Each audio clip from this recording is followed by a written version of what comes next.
The Civil Society Coalition for Justice has called on the Inspector General of Police, law enforcement agencies, and international community for immediate investigation, arrest, and prosecution of Onajite Okoloko for conspiracy, cheating, criminal breach of trust, and fraud rolling into millions of dollars against Tectonic Oil Tools Limited.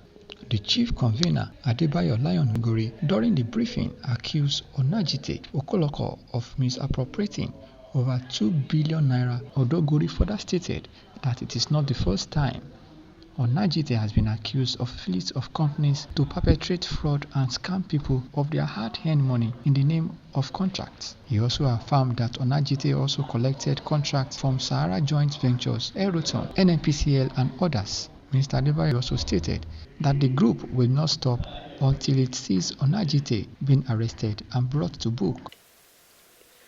Respectively, unknown to Tectonic, Onajite Okoloko, who is the owner and alter ego of Eroton, had no intention of complying with the payment plan he himself submitted.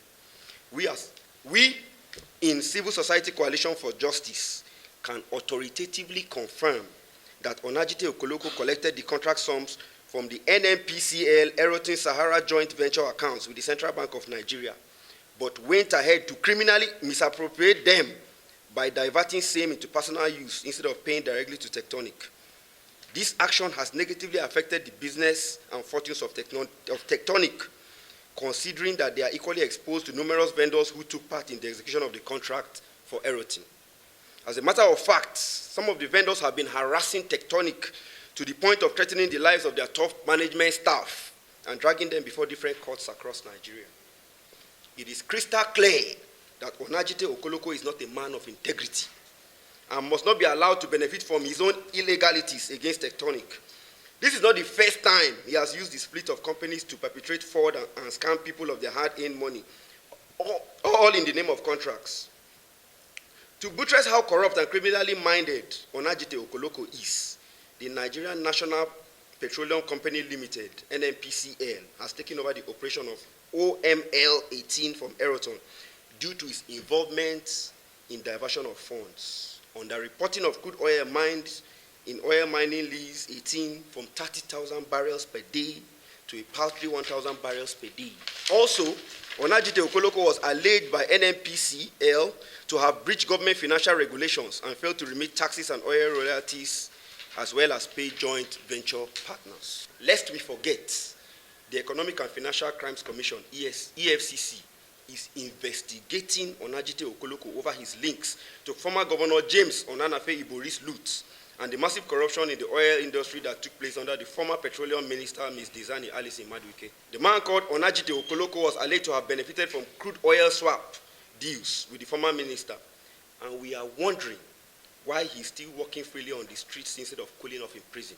If the federal government of Nigeria has been searching for ways to recover the Dizani's loot, then it is time to pause the search and go straight for the head of Onajite Okoloko.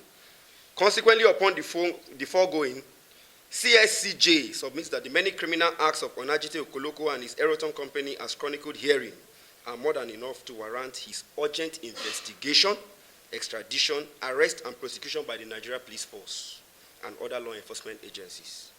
It is our prayer that the Nigerian police immediately activates its powers inherent in Section 216 of the 1999 Constitution of the Federal Republic of Nigeria as amended, and Section 4 of the Police Act 2020 to bring Onajite Okoloko and his Eroton company to book for the grievous offenses they have committed against Tectonic in particular and Nigeria in general. We are aware through our private investigation that Onajite Okoloko is hiding somewhere in Ikoyi, Lagos, and continues to issue all manner of threats to Sama Ali, being the owner of Tectonic, for daring to ask for her money. We call on the IG of police to declare him wanted as a fugitive running away from justice. In the next few days, we will lead massive protests to the American embassy against Onajite Okoloko and demand that he be declared a persona non grata within the shores of America. Furthermore, the government of United Kingdom must do everything possible to cancel the citizenship of Onajite Okoloko, which by implication would terminate his entry into the territories of the United Kingdom. As patriotic citizens working around the clock to protect the fundamental human rights of fellow Nigerians, we shall continue to agitate and make the loudest noise until Onajite Okoloko is arrested and brought to book.